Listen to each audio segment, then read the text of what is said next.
नमस्कार, आप देख रहे हैं दी हो हल्ला। मैं हूं प्रतीक खरे। राजधानी लखनऊ के इंदिरा गांधी प्रतिष्ठान में आज बिरसा मुंडा जी की 150वीं जयंती के अवसर पर सीएम योगी आदित्यनाथ ने भव्य कार्यक्रम का आयोजन किया। इस कार्यक्रम की शुरुआत भगवान बिरसा मुंडा जी की प्रतिमा पर पुष्प अर्पित कर उनको मालार्पण कर की गई। इस कार्यक्रम में आपको मैं बता दूं, जो ये पूरा कार्यक्रम है जनजातीय भागीदार उत्सव के रूप में मनाया जा रहा है। इस कार्यक्रम में तमाम उत्तर प्रदेश और उससे बाहर के लगभग 22 राज्यों के जनजातीय समूह के लोग और जनजातीय क्षेत्रों के लोग आए हुए हैं। इसमें कार्यक्रम में उन जनजातीय लोगों ने अपनी कला और संस्कृति का परिचय दिया।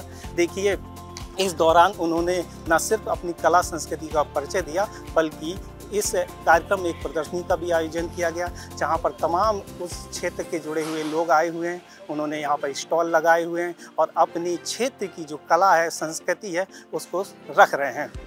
और इस दौरान जब मंच पर कार्यक्रम को संबोधित करते सीएम योगी ने न सिर्फ भगवान बिरसा मुंडा के आदर्शों पर चलने के लिए लोगों से आह्वान किया, बल्कि कहा कि जो एक भगवान बिरसा मुंडा हैं, जो धरती पुत्र हैं, उन्हें अल्प आयु में लगभग 25 वर्ष की आयु में स्वतंत्रता सेनानी का काम किया और इस जीवन को त्याग दिया, लेकिन अल्प आयु में जो उन्होंने काम किए वो समाज को उनके पथ पर चलने की आवश्यकता है। सुनिए इस दौरान योगी आदित्यनाथ ने क्या कुछ कहा।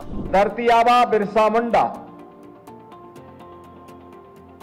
भारत के स्वाधीनता के पक्षधर थे। इसके लिए उन्होंने अभियान चलाया। तत्कालीन ब्रिटिश गवर्नमेंट ने उन्हें गिरफ्तार किया और मात्र 25 वर्ष की उम्र में उन्होंने रांची के जेल में अंतिम श्वास ली। उन्होंने उस समय जनजातीय समुदाय को एक ही नारा दिया था और वह नारा था, अपना देश अपना राज। यानी देश हमारा है तो राज भी हमारा होना चाहिए। विदेशी हुकूमत भारत के अंदर राज न करे। उत्तर प्रदेश देश की आबादी का एक सबसे बड़ा प्रदेश है। जनजातीय समुदाय की आबादी उत्तर प्रदेश में यद्यपि कम है, कुल आबादी की तुलना में आप देखेंगे तो काफी कम है, लेकिन मुझे अब देख करके प्रसन्नता होती है। पहले हम सरकारी नौकरी के विज्ञापन निकालते थे तो सरकारी नौकरी के विज्ञापन में अनुसूचित जाति की सीटें पूरी नहीं भरी जाती थी।